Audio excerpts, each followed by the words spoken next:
क्या लगता है सर आपको? देखिए, ये कैबिनेट तो अभी तक नहीं बन पाई, लेकिन जो विधायक बने थे उनमें से तो कोई कैबिनेट मंत्री नहीं बन पाया। लेकिन मैंने इस बात को जरूर देखा कि 3 लोग कोई नॉमिनेट किए गए, उनको कैबिनेट का दर्जा दे दिया गया है। शायद उनसे ही वो कैबिनेट का संचालन करने की दिशा में आगे बढ़ रहे हैं। तो फिर भी मुझे उस पर कुछ नहीं कहना है, वो अधिकार उनका है। लेकिन इतना मैं जरूर कहना चाहता हूँ कि ये सरकार की शुरुआत कैसे हुई है, बनी कैसे है। जब जनादेश आया, कांग्रेस बहुमत में हुई, तो मुख्यमंत्री के दावेदार कई लोग थे। धक्का मुक्की, नारेबाजी इस दौर में से बनी है। और अभी तक भी चीज़ें शांत नहीं है। लोग अपने अपनी इसकी तलाश में हैं, कहाँ से क्या चीज़ हो। और हिमाचल प्रदेश में ऐसी परिस्थिति में जब नेतृत्व पर उन सब लोगों की जो है वो सहमति नहीं बन पाई, उस प्रकार से सरकार का गठन हुआ है। और चीज़ों को शांत करने के लिए उप मुख्यमंत्री भी बनाए गए हिमाचल जैसे छोटे प्रदेश में, और वो भी पूरे पूरे पूरे प्रोटोकॉल के साथ, पूरे चीफ मिनिस्टर के प्रोटोकॉल के साथ।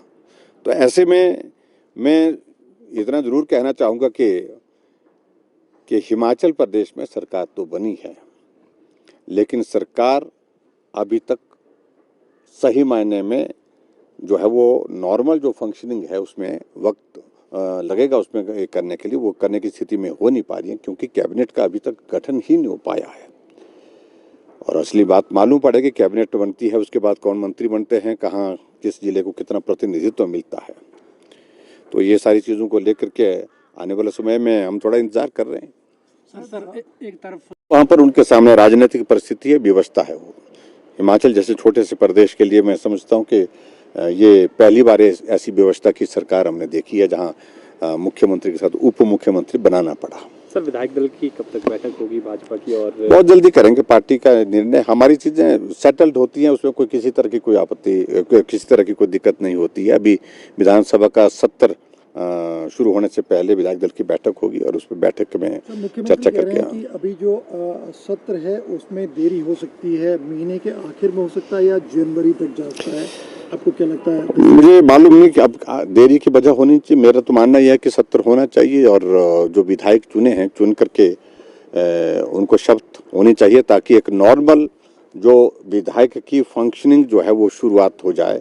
प्रोटेम स्पीकर अभी तक नॉमिनेट किए हैं और उसके बाद फिर वहाँ पर स्पीकर का भी इलेक्शन होना है। तो ये बहुत ज़रूरी है ताकि विधायकों को अलॉटमेंट, अकोमोडेशन की और बहुत सारी चीज़ें उसमें होती हैं, वो सारी चीज़ें उसमें नियमित होनी चाहिए थी। महत्वपूर्ण सवाल है सर, लगभग कार्य बढ़ा रही है।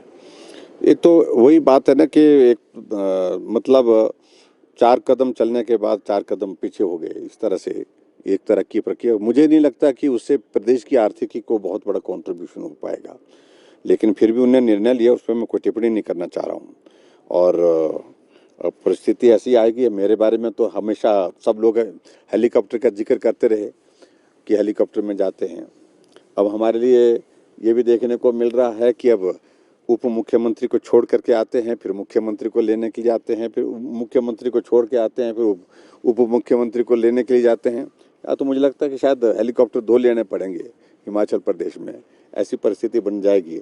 कहीं तीसरा उप मुख्यमंत्री बन गया तो 3 लेने पड़ेंगे। तो ऐसी सारी चीज़ों को लेकर के मैंने 5 वर्ष तक बहुत सुना है। मैं अभी जल्दी में कुछ कहना नहीं चाह रहा हूँ। जहाँ बात कही जा रही है कि हम जनता के पैसे को बचाना चाहते हैं, यानी कि फिजूल खर्ची को रोकना चाहते हैं, तो फिजूल खर्ची इस प्रकार से तो नहीं हो सकती है कम, जिस प्रकार की सारी चीज़ें घटित हो रही हैं। भाजपा विधायक दल की बैठक कब तक? परफॉर्मेंस के बेस पे ही आगे कुछ ऐसी निर्णय ली जाए, ये अच्छी बात है। ये मुझे लगता है कि देखिए, अधिकारी तो अधिकारी होते हैं। जहाँ एक जगह है तो ज़्यादा से ज़्यादा उनके बारे में यही निर्णय कर सकते हैं कि एक जगह से दूसरी जगह भेज सकते हैं। आखिरकार काम करने वाले लोग वही होते हैं। और हमने भी पुराने अधिकारियों से काम लिया है और वर्तमान में जो अधिकारी जहाँ जहाँ पोस्टिंग है, ट्रांसफ़र उनकी की जा सकती है। वो एक नॉर्मल एक प्रोसेस होती है। लेकिन फिर भी उसके बावजूद अगर वहाँ पर उनने ऐसा कहा है कि हम उनको काम जो दिया गया है उस पर परफॉर्मेंस देखेंगे, मुझे लगता है कि ये अच्छा कदम है उनका और काम करने का अवसर देना चाहिए अधिकारियों को। अगर अच्छा काम करते तो उनको रिवार्ड भी करना चाहिए। सर, इस बार ओपीएस एक के नई मुद्दे को चीज- लेकर